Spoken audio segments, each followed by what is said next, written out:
Welcome back to the Valley Hoops Insider podcast, part of the Valley Hoops Insider website. I'm Harry Schrader, editor of the site, host of the show, and Brian Wardle joins us today from Bradley University. And Brian, appreciate your time today. We were just talking before we got started. Coaching maybe has always been a 12-month job, but it's really a 12-month job now, isn't it? Yeah, it's a question you always get asked, even in years past. When your season ends, people will ask my wife or me, now what do you do? What do you do for your job after your season's done? And I would say you always were working right away afterwards, recruiting, because you usually had to fill maybe one or two spots on your roster. Now it gets to be 5, 6, 7, 8, depending on the situation. So it's definitely you don't relax. Once that season's over, you kind of turn up even more and hope that you can get everything done by the end of May and have a June and July and August with just your roster and your family. One of the biggest signings in the offseason, Maya Wardle, comes to Bradley to play for the Braves. Talk about that. How fun will that be to have her on campus? Obviously, Maya and I are very close. We're very similar in a lot of ways. She wants to coach one day, Harry, too. So she brings a lot of energy. She's an uplifter. I think she elevates others. And to have her come back home wanting, she was a little homesick. But she also had a great experience at EKU and was very grateful for the opportunity and the coaches there for giving her a shot and her teammates. She loved them. So she had a good experience, but I think it had a lot to do with coming back home. And Coach Pop here at Bradley has, gotten the program better every year. They're on the upward trend, and it's just a good fit for her right now, I think, with their roster and what she can bring to the table. So we're super excited. Mom's excited, my wife. She's very close to her younger sister and younger brother, too. Maya's a great role model for my other two children, so it's fun to have her back. It's exciting. 28 wins this last year. I guess the most since you've been there, for sure the most since you've been there, the most for the program since 1986, I think it is, and averaging 25 wins a year the last 3. You have to feel good just about where things are at. Yeah, we really do. It's funny. We had a really good run until COVID hit. We were really turning the corner as a program in 19 and 20, back-to-back Arch Madnesses and winning 24 games each year. And then COVID hit, set us back a couple of years. But now I think we're back where we were trending at that time. And the consistency of a program, the culture, getting the right kids in here, understanding what wins at Bradley, the Valley, and what fits Peoria is always big. And I think we've been able to figure that out. And we definitely have good energy right now. And our community is super supportive. Our fan base is great. And our administration is wonderful. I got a great boss in Chris Reynolds every day. Been blessed there. And then we just got a new president in Jim Shadid on board, who's a friend of mine. So I think Bradley University in general is on the up and up, and great things are ahead of us. You are the second longest tenured Missouri Valley basketball coach now to Coach Jacobson. But you're going to be kind of a little bit of a new look Braves team, radically different coaching staff, a lot of different players. Before I want to dig into some of those people and learn about some of those folks. But how different are you than 11 years ago as a head coach? I would say I've matured, I've gotten better, I've improved. There's no doubt. But I think my intensity, my competitive spirit's as strong as it's ever been. And I think that's important because your team and your program, your staff, they kind of take on a little bit of your personality. And I still feel I have a lot to work for. I have a chip on my shoulder still. I think that's important for me. That's always been my motivation and helped me succeed in everything I've done. And I have that still at a high level. It's only a matter of time with the staff, Harry. Honestly, Mike Bargan, Jimmy Foster. Yeah, those guys forever. They've had opportunities in years past, but they never felt like it was the right move for them. And I was grateful for their 10 years we had together, and Jimmy 15. And we're like brothers. We'll always be super close. And it was a great run. I'm just happy the years I got with them. I'm not, and I understand it. And I think it's a great move for both of them to grow as coaches, and they're going to help. They're going to help Darren. They're going to help Ali. They're going to help those guys right away. And I'm just happy they were here. They helped. We had a great run together, and now it's on to this new staff. And I got Mike Black and Pat Olof back with me, which they're really good young coaches on the up and up. and I'm super excited about Al and Bobby and having B Jones back in Cam Street. So I think we filled our coaching roster in the portal well, and you know, we're moving forward together. Brian coming back, you know, he's been in the Valley, he's been with Bradley, he's been with Illinois State, now he's back with y'all. He just brings a wealth of, you know, understanding, respect, history, knowledge. He brings a lot to the table. His reputation, his character. I mean, he's a really good human being. Has a great family. He's been, you know, all over the Midwest. He's from Illinois. Mm-hmm. To get him back on board it was huge for me, because he brings, like you said, just experience, and you can't cheat experience. And he's a great guy. He's funny. He's one of the best big men developers I've been around. When I watch him work out our fives, he's tremendous with the bigs. And so I think that's really good for Meta. Corey Thomas. We got Caillou, who's really talented, but just raw and needs to be developed. And, you know, like I said, Harry, we might redshirt another big man and just try to develop another guy to go with Coach Jones and all those other fives we have to just improve and get better. And so it's good to have him back. I know he's very comfortable in the Valley. He knows the Midwest very well, and it was just a really good fit. Alan Hansen, Bobby Suarez, tell us about those guys. Just a lot of energy. These guys, high energy guys, workers. You know, I've known Al. He's got all the Milwaukee ties from. I coached against him when he was at UWM. He was a heck of a point guard, really good player. And so watching Al grow as a coach under Rob Jeter, who I got a lot of respect for Rob. You know, it was a guy that I thought of right away when some spots opened up for this opportunity. And I think he's going to do a great job, and the guys are going to love him, and he brings a lot of energy, and he's a competitive guy. And Bobby, I got to know Bobby through Ryan Sharbaugh, who worked for me, Dennis Gates, who's one of my good friends. And Bobby is a great recruiter. He's a grinder. He knows the game. He teaches. He was the associate head coach at Portland with a lot of experience. Everywhere they've been, they've won. So I'm big on that when I look at my staff, Harry. I don't want guys that I see, you know, haven't won in previous spots. Al, Bobby, B Jones, they have won where they've coached. And I think that those winning intangibles are huge. And Bobby brings those. So does Al. So does B Jones and Cam Street too. I wanted to ask you about Cam. Directors of basketball operations, they don't get a lot of pub. You know, people don't talk about them, but they're invaluable, aren't they? And talk about him and that job. You know, I started my career as a video coordinator. And then you get moved up to director of basketball ops, and there's some administrative work there now. The job's changed over the years with the rule changes and the responsibilities, but it's vital to the success of your program. The value in that spot of being able to handle the details, be organized, being direct. You know, you got to direct. You got to direct people. You got to tell people, you know, where to go, what to do. I mean, they really are kind of the manager of the whole program in a way. And Cam's jumped 2 feet in. He came highly recommended from a lot of my good friends that I respect, and he's been really good so far. So I'm excited about where we're going and the energy that we got in this office right now. I want to talk about the new guys. Of course, I want to talk about the old guys. But before we get to that, do you have any guesses as to where this thing's all going to land? I mean, you know, we have the big, I don't know, court settlements coming down the road, and we have, you know, NIL and budgets and general managers of basketball programs now. Do you have any guesses? I mean, you're got to have the inside scoop. You're my guy.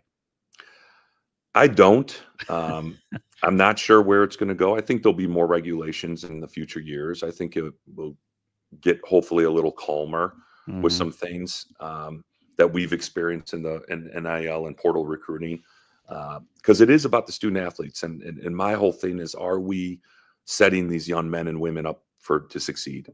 Yeah. Are we teaching them life lessons, a life education of what it's going to be like in the real world when they're out of here? And there are some things we are, and then some things that are not realistic. I always say, like, we're living in la la land sometimes. Like, this isn't real life here with some of the stuff that we're dealing with and talking about. But I'll always be an advocate for getting student athletes some sort of salary and for their name, like, an image. I think there has to be some of that.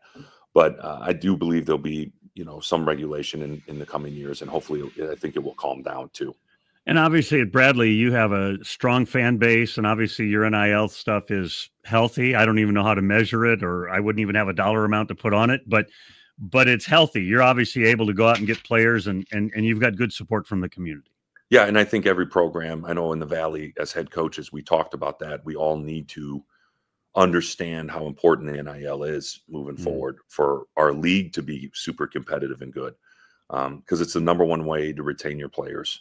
And in Peoria community, the city, the university, they're very, very supportive of our program. They know the impact our program makes on Peoria, on Bradley, and on these young men's lives. And I think that's very, very important moving forward. So healthy is a good word. I don't know what that means either.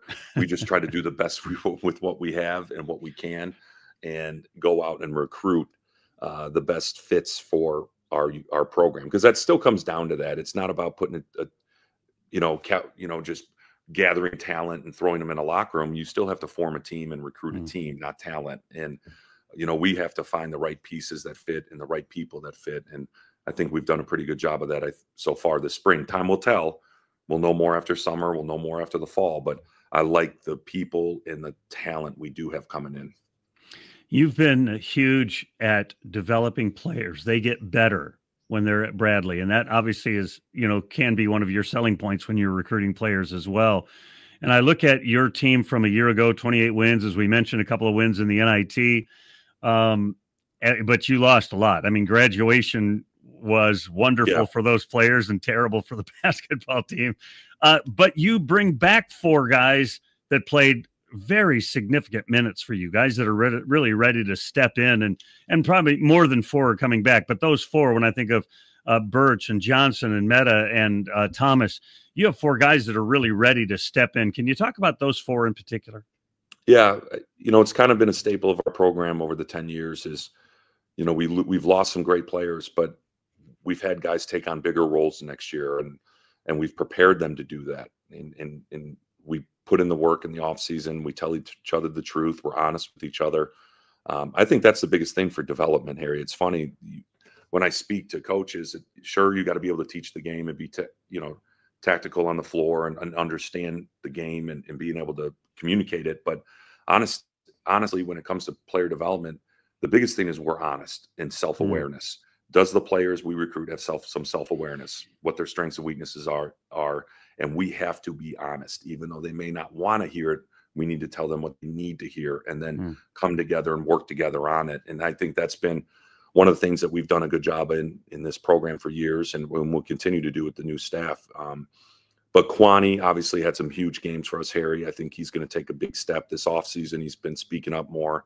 When Duke Dean leaves, you lose a big voice and a lot of talk in Darius and Christian. So Kwani and Birch have been great this spring. I think they've taken a big jump. Meta's been speaking up more. I think he showed huge strides this year to make another jump. And then Corey Thomas had he was kind of like Birch. Those 2 just had some monster games for us, literally won us games. And so we're going to really depend on those 4 to make a good jump. And then Timo's here. Timo, who I thought got better as the year went on. Probably wish I could have found more minutes for him, but we were just so old. It was hard to. But then he got some time in the NIT with Darius out and Zeke out. And so Timo, I think, and those guys have really made some good strides this spring and are ready to accept a bigger challenge. You mentioned Corey Thomas, 21 points against George Mason in the NIT. But it just seemed like all year, again, you had those veterans, and so he wasn't the featured guy, but it seemed like all year it looked like he felt more and more comfortable, confident as the season wore on. Did I see that correctly? Yeah, absolutely. And that's, that happens a lot with junior college kids. It takes them a little bit.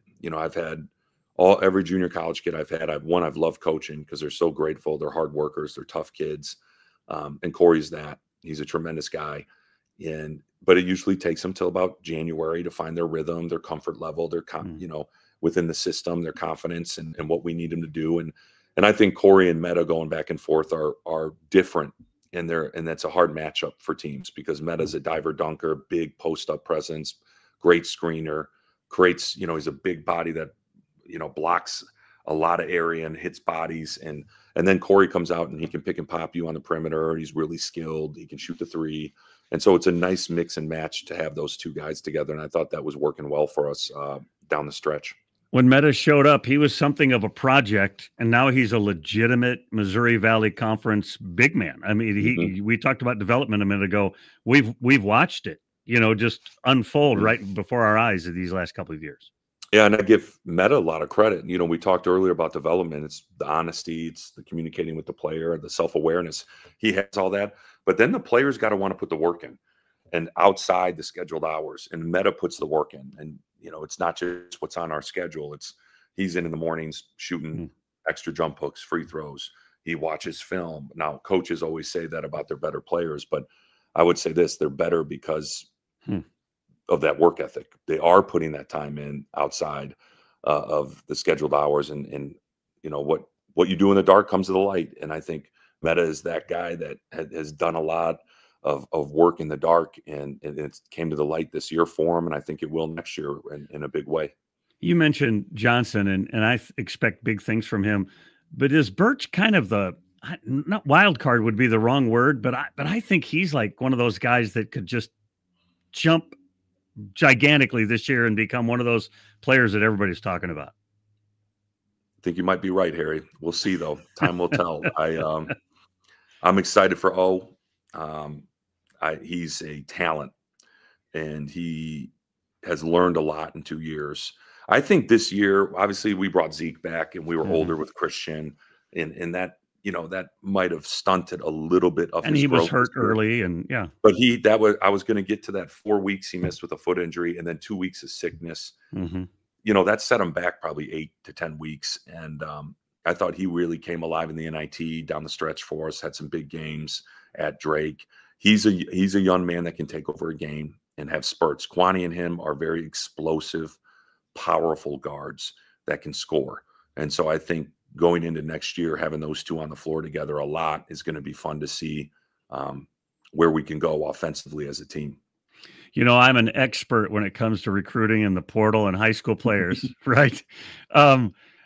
When I look at your high school players, and I don't know anything. That's what I'm really saying. But when I look at credentials, the guys that you signed are high level guys. When I think of particularly the two young men from your area there in Illinois, you've got 2 of the top 10 guys in the state of Illinois. You have to be super excited about the young ones. I want to talk about the portal guys in a minute, but when I think of Zobrist and Richardson and the 2 Texas guys, you've got some folks coming in that people should be really aware of.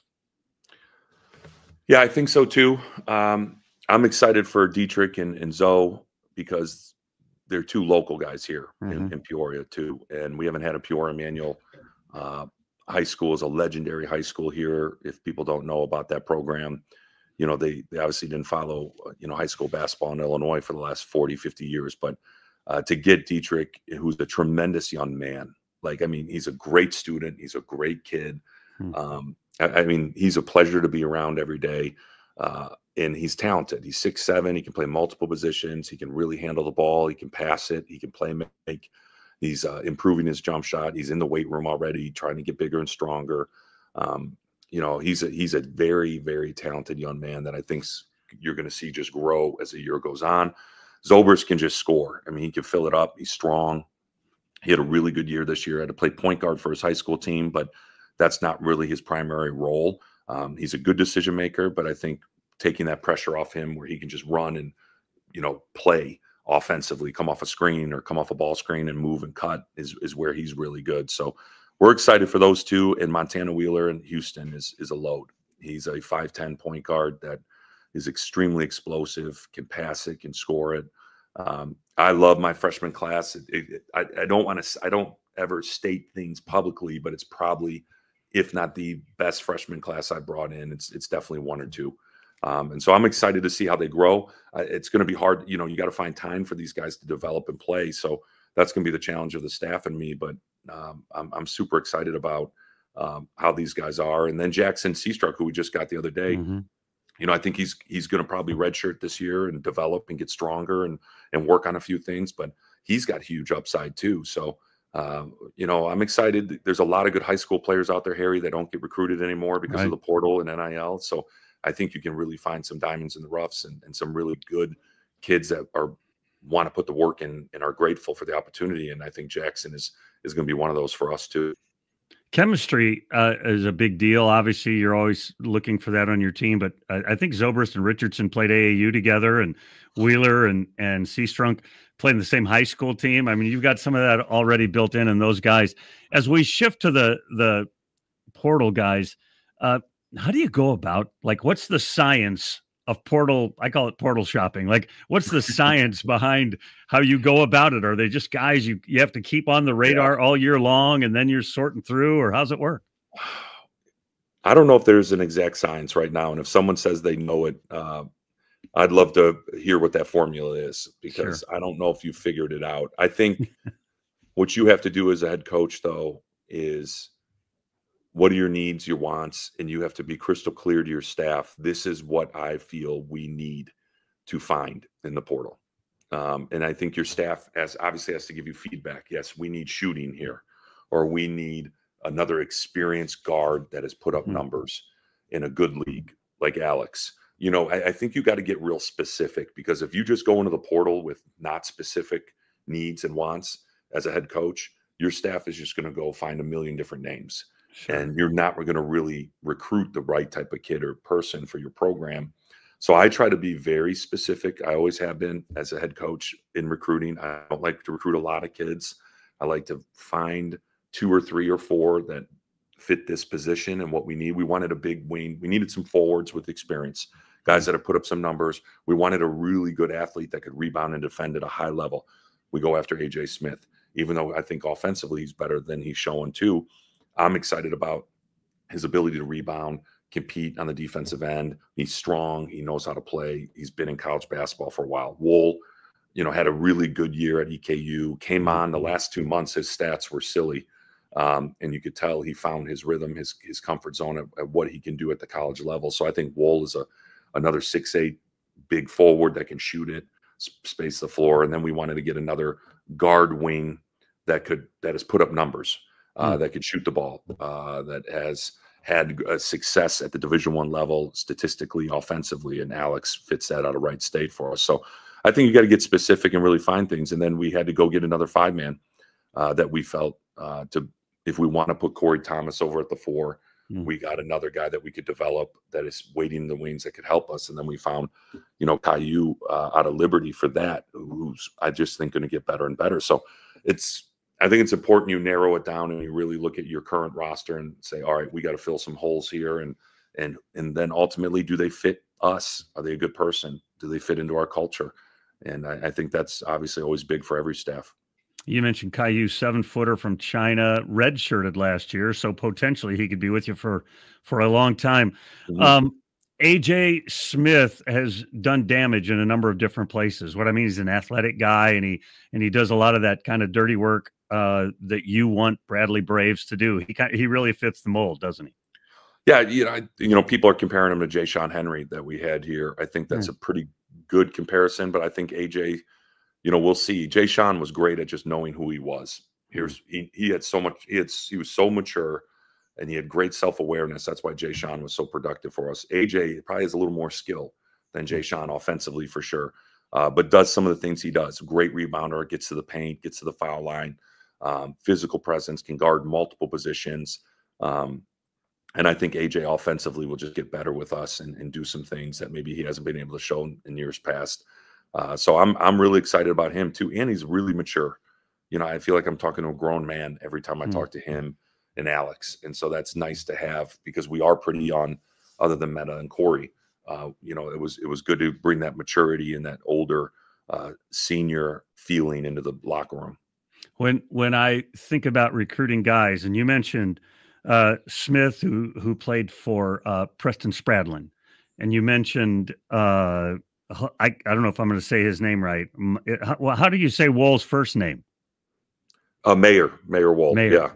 Yeah. So he plays for A.W. Hamilton and like guys that I know and respect and think. Do you also look at who they've played for? Absolutely. You look at that in high school too, junior college. I think, have they been coached? How does that coach run the program? Because it's not a fit for everyone. I'm not a fit for everyone as a head coach, and Sure.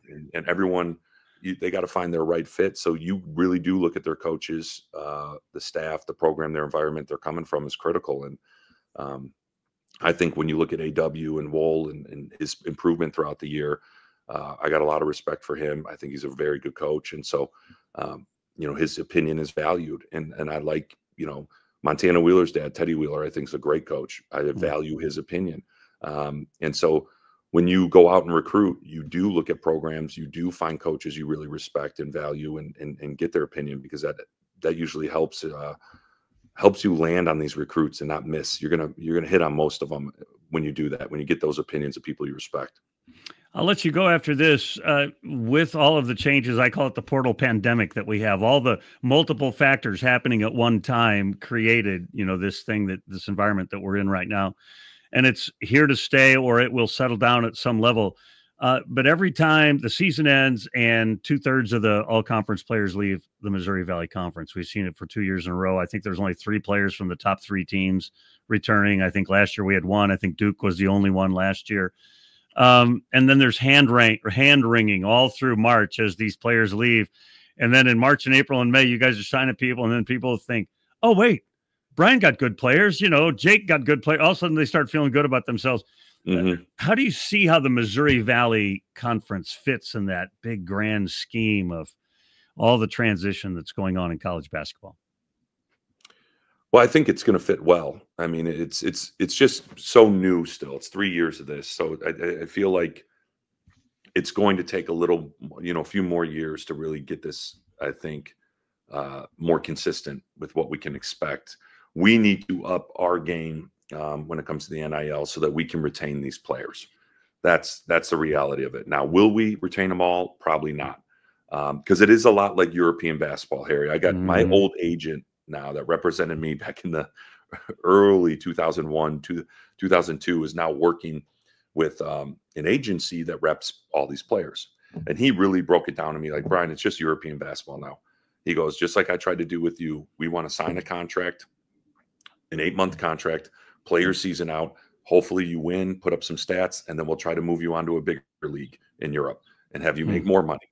And he goes, and that's until there's more regulation and rules. That's, I think, how these agents are really dictating this. And they have a heavy say in this recruiting process. So I think the Valley, we're doing the right things. It sounds like as a coach and programs, I see everybody, really elevating their NIL, developing their players, retaining their players. I love to see our league retain players. I think that's a great thing for our league. And I think we're going to get there as we move forward. Having, going all under the one roof, I don't even know if it's 20 million, 21 million, or 22 million, Harry. I always hear a different number. Yes, I do too. But having that budget for your athletic department, hopefully will calm things down a little bit. But it is here to stay right now, and you better adapt or you die.